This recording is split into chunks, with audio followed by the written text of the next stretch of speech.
Prior to the 1930s, sea lampreys were not native to Lake Michigan. Since then, the sea lamprey has caused major damage to fish within the Great Lakes. TV6's Dan Giroux shows us what the U.S. Fish and Wildlife Service is doing to help protect fish in the Great Lakes. What can these little fish do to the $7 billion industry across the Great Lakes?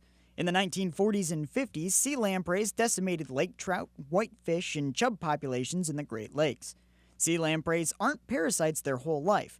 However, the short period of time they spend as parasites can cause serious problems. The sea lamprey in its parasitic phase, when it reaches the lake, it parasitizes on large fish, so lake trout, salmon, burbot, other fish species.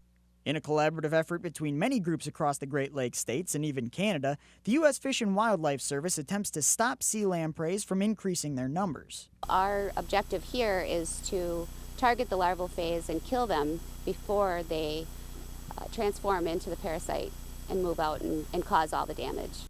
The U.S. Fish and Wildlife Service operates sea lamprey control programs out of 2 spots in Michigan, one right here in Marquette and another downstate in Ludington.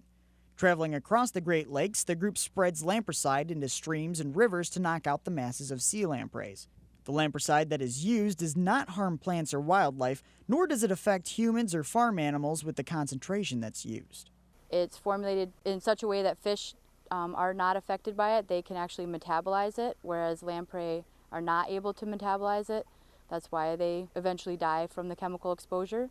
Thanks to these treatments, the number of sea lamprey are going down in Lake Michigan. In La Branch, Dan Giroux, TV6 News.